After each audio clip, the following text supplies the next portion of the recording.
Pelos deuses, ele murmurou, como você se machucou naquele penhasco e não ia dizer nada? Ia sofrer em silêncio? Não, por favor, não olhe para mim. Ela pegou o roupão tremendo enquanto tentava colocá-lo. Depois, com o rosto em fogo, deu um nó firme no cinto. Sua bobinha!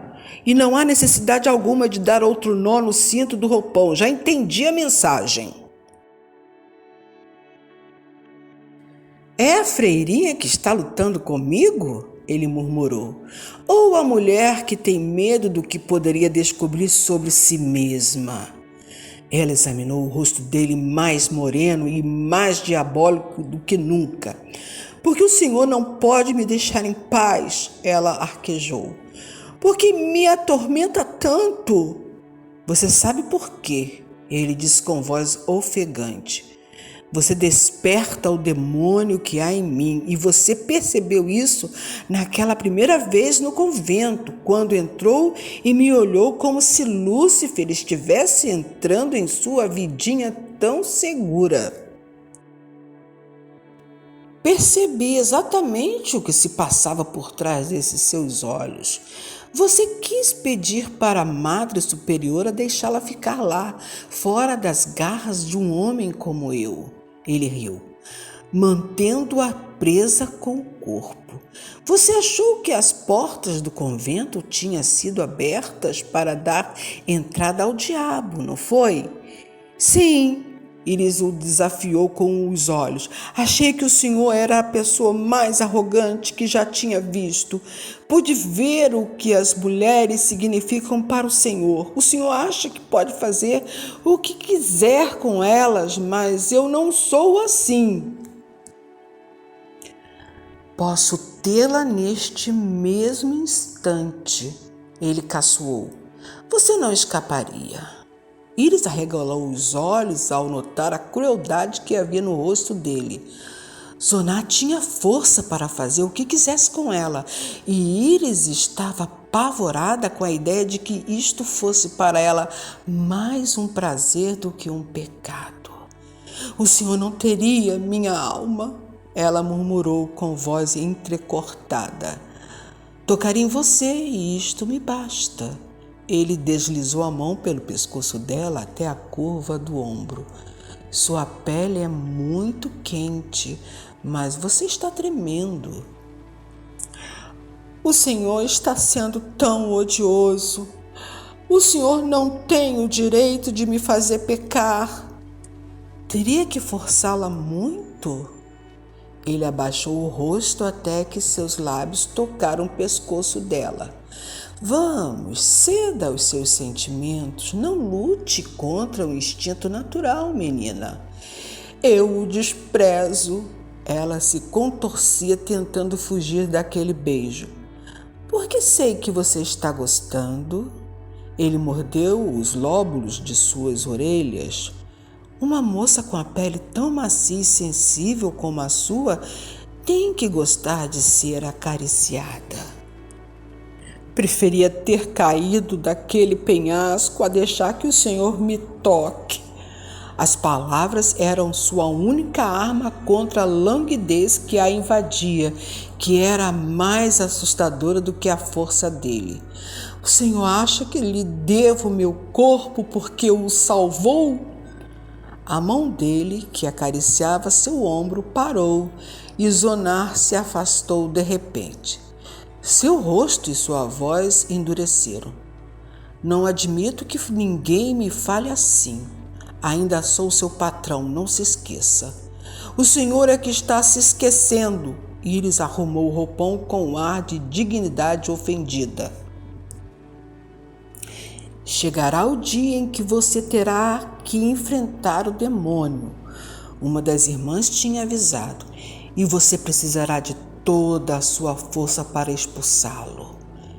Seus dedos apertaram a cruz como se ela pudesse ajudá-la a evitar pensamentos proibidos. Como tinha aprendido a encarar a verdade, sabia que o grego alto tinha invadido suas defesas. Quando falou com ela, quando a olhou, quando a tocou com as mãos e com os lábios, Iris tinha sentido como se sua mente estivesse se separando do corpo. Ela queria saber o que ele estava fazendo e ele sabia disso. O que mais a atormentava era saber que aquela boca ardente em sua pele tinha despertado toda a sua necessidade reprimida de afeição. Era a primeira vez que era beijada e sentia outro ser humano tão perto. Em sua inocência, ela não sabia que o corpo podia ser tão sensível e responder tão avidamente ao contato de um homem. Seu rosto estava em fogo e nem mesmo algumas ave-marias rezadas com fervor puderam afastar de sua memória aqueles momentos em que quase abraçou Zonar Mavrax. Não posso, é pecado me sentir assim. Mesmo com os olhos fechados, ela podia ver o rosto dele. Os olhos magnetizantes, o nariz grego, a força do maxilar. Iris agarrou as cobertas, sabendo que estava lutando com o seu demônio. A consciência de seu lado físico que ela devia negar se quisesse encontrar o estado da graça total exigido de uma freira. Mesmo fugindo daquela casa, não poderia escapar de si mesma. Oh, como tinha sido tolo em deixar que aquilo acontecesse, sabendo que nunca significaria nada para ele.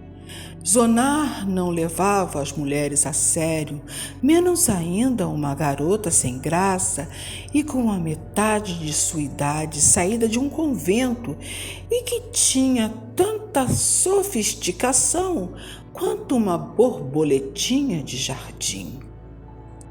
Passado alguns dias, ocorreu um mal-entendido por parte de Zonar que, com ciúme do motorista, ofendeu Iris, o que a deixou muito irritada.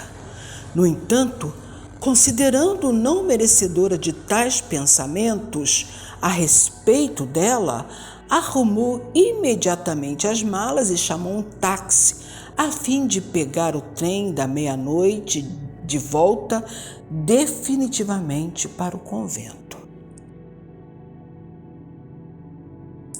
Zonar, arrependendo-se de tê-la ofendido, foi atrás dela.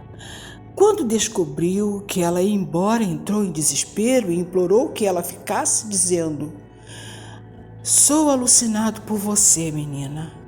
Eu vivia tão sozinho, então você entrou naquela sala do convento e me olhou como está me olhando agora, como se quisesse fugir e ficar ao mesmo tempo.